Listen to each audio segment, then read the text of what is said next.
Serial killers are some of the scariest and most interesting stories in the world, and it's no surprise that they populate some of your favourite games, lurking in the shadows for players to hunt down. And with that in mind, I'm Josh from WhatCulture.com, and these are the 10 best serial killers in open world games. Number 10, Vincent, the White Church Murderer, Arcanum. Arcanum of Steamworks and Magic Obscura is a 2001 isometric open world RPG with one hell of a long title. In Arcanum, you play as the lone survivor of a Zeppelin crash in a realm toying the rift between magic and steampunk technology being the dominant force in the world. Within Arcanum, you can be tasked with investigating a series of deaths in the city of Caledon as well. The killer is an elven wizard named Vincent who is secretly possessed by a demon called, Lanamelich? Lanamelich, that one sounds right. In order to successfully complete the quest, you must research demonology, acquire an ancient dagger, and then kill Vincent with said dagger before he can transform into the demon itself and flee, causing you to fail the quest. Vincent, under the demon's influence, manages to kill 2 people before you arrive on the scene, and then he kills a third while you're in the process of investigating him. And there's a similar MO in each of the first 2 cases, where he uses demon strength to force open trapdoors, and then climb into their homes to get his murdering done. So yeah, he's a bit of a wrong'un, all things considered. Number 9, Neb, the child-killing gnome, Baldur's Gate. Now, Baldur's Gate isn't exactly a bright, cheery world to begin with. You and your companions must traipse around Sword Coast, completing quests to ultimately stop a demon spawn. Within the world of Baldur's Gate and its sequel, you can come across Neb, a gnome with a penchant for murdering children. When we find him while imprisoned at one point in the game, he will offer his secret plans of escape in exchange for solving a riddle of his. And the riddle ultimately comes down to how many children has Neb murdered? And the answer, if you're wondering, is a chilling 33. In the game's sequel, you come across Neb in the course of another quest and can actually fight him this time around. In this battle, he summons the trapped spirits of his child victims to protect him, and you must fight your way through them to kill him. In a heroic moment, you do get bonuses for each child spirit you spare, and you also get Neb's head and the quest item, so yeah, not a bad reward, I guess. Number 8, Quentin and Kelda, Dragon Age 2. Dragon Age 2's Hawk gets 2 chances to deal with serial killers in their outing as protagonist.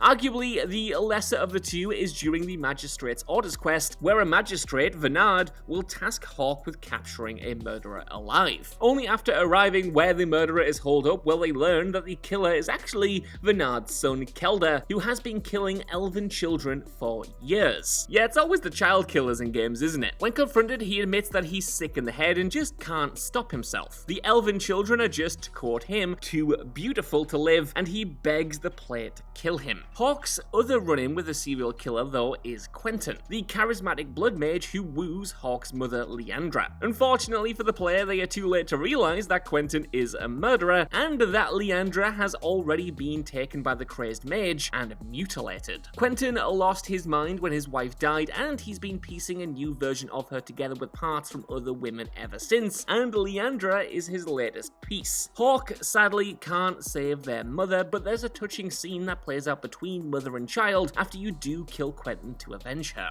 Number 7, Pikmin's Gallery, Fallout 4. Where to even start when it comes to serial killers in the Fallout series? Of course, you have the Nuka Killer, who committed at least 3 confirmed murders before the nuclear events that put the series into motion even began, and was called so because of his interest in placing Nuka-Cola bottle caps over the eye sockets of his victims. Then there's the Disciples from the Nuka World DLC, which is a whole group of serial killers living together. And not to forget Clandon from Fallout New Vegas, who is also particularly gruesome, making snuff films of the atrocities he commits against his victims. And of course, there's the Fens Street Phantom, who you only find skeletons and notes about. But it's Pikmin from Fallout 4 that's probably the best example. You can come across a few signs of a killer picking off, no pun intended, raiders and then taunting them to come after him, in an attempt to pick more of them off, of course. In the end, you'll find a charismatic artist named Pikmin whom you can kill or rescue, or even both. It quickly becomes clear that Pikmin murders people and turns their corpses into grotesque pieces of art. Number 6, the Infinity Killer, Grand Theft Auto 5. The main argument against calling Trevor from Grand Theft Auto 5 a serial killer is that he's really just a constant killer. It's more an anger and psychosis issue than it is a true obsession. Though having once been the San Andreas Strangler, I guess he kinda does count. Still, the most famous serial killer in the Grand Theft Auto series has to be the Infinity Killer. He's a man you never meet, but you can find numerous clues about him and his killings, ultimately culminating in finding the bodies of his victims. In this universe, a dude named Merle Abrahams developed an obsession with the number 8 and decided to murder 8 people, figuring that, quote, 8 is just infinity stood up. This caused police at the time to dub him the Infinity Killer, and Abrahams died while in prison, awaiting trial for his murder before the game takes place, so you never get to meet him. You do, however, get to find the creepy nursery rhyme that he wrote about his kills, which went a little bit like this. 1 is done, 2 was fun, 3 tried to run, 4 called mom,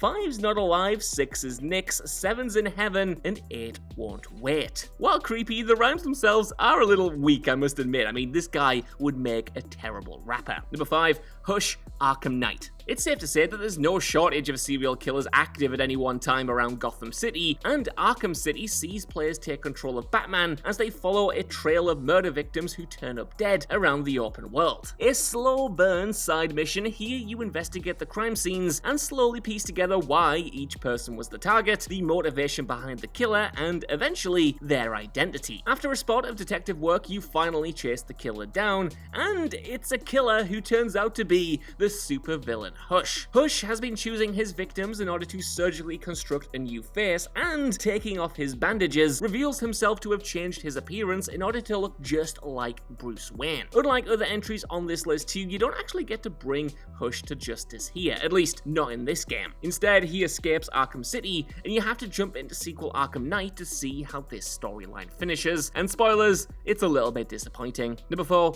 Dr. Stanley Gimble, Vampire the Masquerade Bloodlines. Dr. Stanley Gimble is a friendly philanthropic doctor who runs a prosthetic shop in Santa Monica, California in the cult classic Vampire the Masquerade's game Bloodlines. As he says, he just wants to, quote, make things a little easier for those who find themselves, disadvantaged, giving a helping hand, you might say, end quote. Gimble, though, took his work a little too far, severing his own limb, cutting off his arm, to experience what a real amputee goes through. He also enjoys turning other people into amputees as well, and there's no telling how many people he kidnapped or tricked into his lair underneath the prosthetic shop that he runs, though you are sure of at least 2 people, one of whom you can rescue.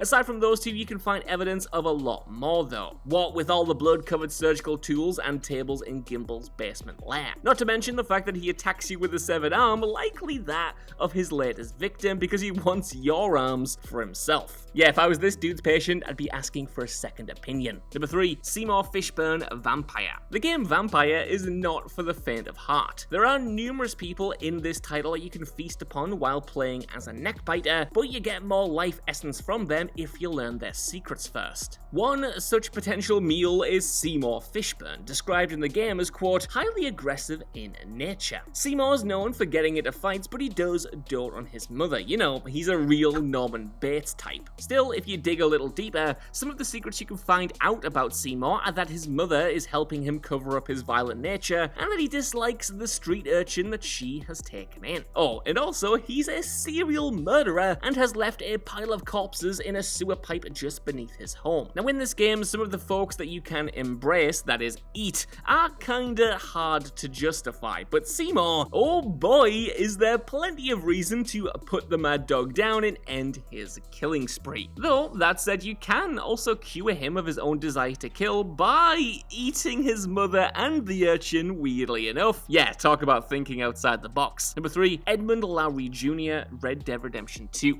Rockstar's certainly got a thing for putting their players up against serial killers, as Red Dead Redemption 2 proves with the mission American Dreams. Much like the similar named mission from the first game, American Appetites, you're tasked with finding 3 missing victims. In the case of the sequel, they're headless corpses that have been strung up to highlight their butchery at the hands of an unknown assailant. But after finding finding maps tucked into their heads, you can not only find out who the assailant is, but hell, you can even join his victims if you're not quick enough. Lowry sneaks up behind you after you discover his lair, and he knocks you a little senseless. And wait too long to hit him in the face with the skull of one of his earlier victims, and you'll get treated to a scene where you're tortured to death. If you stop him though, you'll get to take him captive and turn him over to the sheriff to collect a bounty. At that point, of course, there's a hiccup in the plan, and at his first opportunity, he attacks the sheriff, and you've got to finish him off to get yourself that sweet, sweet bounty. Number 1, the Cannibal Butcher, Assassin's Creed Unity. Arguably the weirdest, but definitely the best serial killer in an open world game has to be the Cannibal Butcher from Assassin's Creed Unity. How good is he at being a serial killer, I hear you ask? Well, you actually find him dead to rights, cutting up bodies with a group of people locked in a cage nearby. And you actually get punished this time around by the game